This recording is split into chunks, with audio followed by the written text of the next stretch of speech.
নমস্কার। আমার আজকের নিবেদন স্বরচিত কবিতা তুমি চাইলে। হ্যাঁ, তুমি চাইলে নীল আকাশটা সমুদ্র হতে পারে। তোমায় দেখে পর্বতও উঁকি মারে। তোমাকে পাবার আশায় মনের ভেতরের মানুষটা বাইরে বেরিয়ে আসে।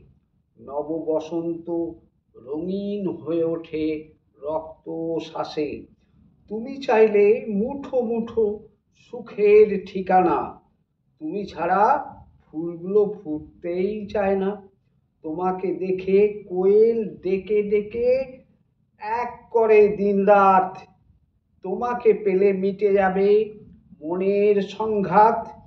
তোমার পরশে রোমাঞ্চিত নান্দনিক সুখ। উড়ন্ত উল্লাসে দেখি চাঁদের হাসি মুখ। তোমার জন্য ফাগুন আঁখি ছুটে বেড়ায় লোক। তুমি আমার জীবন কাঠি অতি পূর্ণ শ্লোক। নমস্কার।